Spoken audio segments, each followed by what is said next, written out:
충격적인 소식입니다. 18일 일본 특별국회에서 다카이치 사나에가 제105대 총리로 재선출됐습니다. 지난 8일 총선에서 자민당은 단독 절대 안정 다수를 확보했고 열린 여당까지 합치면 465석 중 316석, 개헌 발의선 310석을 훌쩍 넘겼습니다. 여자 아베로 불리는 강경 보수 총리가 사실상 무제한 권력을 손에 쥔 겁니다. 과연 다카이치 2기, 일본은 어디로 향하는 걸까요? 그런데 여기서 한 가지 의문이 생깁니다. 다카이치 총리는 선거에서 압승했습니다. 그런데 강요를 전원 유임시켰습니다. 통상 선거 후엔 논공행상 개각이 관례입니다. 왜 전원 유임을 택한 걸까요? 정책 연속성이라는 말 뒤엔 다른 의도가 있습니다. 바꿀 필요 없이 밀어붙이겠다는 선언, 견제받지 않겠다는 신호입니다. 더 황당한 건 국회 운영입니다. 자민당과 일본 유신회는 중의원 상임위원장 17석을 싹쓸이했고 예산위원장과 헌법심사회장까지 탈환했습니다.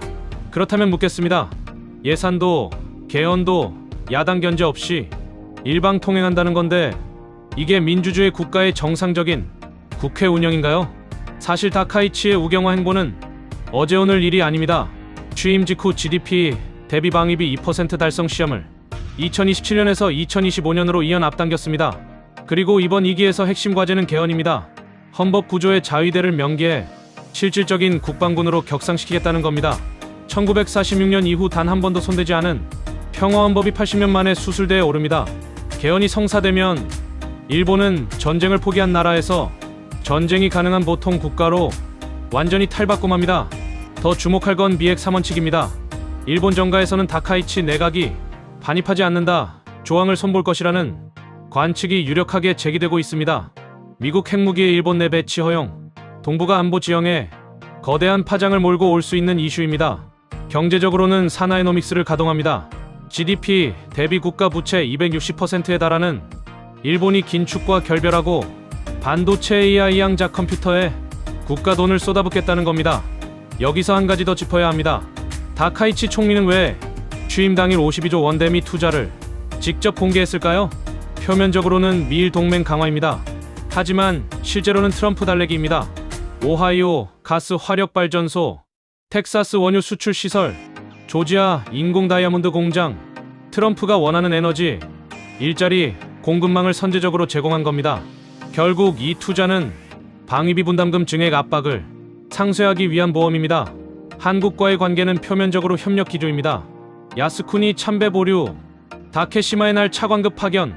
하지만 개헌과 우경화가 가속되면 한일 관계는 언제든 다시 얼어붙을 수 있는 뇌관을 안고 있습니다. 정리하겠습니다. 다카이치 2기는 강한 일본을 향한 고속도로를 깔았습니다. 개헌 발의선 확보, 예산 장악, 대미 투자까지 제도적 외교적 조건이 모두 갖춰진 겁니다. 이건 마치 엔진을 달고 활주로에 올라선 비행기와 같습니다. 이제 문제는 이륙하느냐가 아니라 어디로 날아가느냐입니다. 다카이치 내각의 방향성 자체, 즉 경제 투자 확대와 동맹 강화는 나쁘지 않을 수 있습니다. 하지만 분명히 봐야 합니다. 평화헌법 개정과 핵 반입 허용은 동북아 안보 질서를 근본부터 흔드는 이슈입니다. 그 파장은 일본만의 문제가 아닙니다. 한국 정부는 셔틀 외교에 취해 이 변화를 외면해선 안 됩니다. 역사 문제는 여전하고 군사 대국화는 현재 진행형입니다. 협력은 하되 냉철하게 지켜봐야 할 때입니다. 감정이 아닌 전략으로, 환호가 아닌 데이터로 일본의 변화를 읽어야 합니다.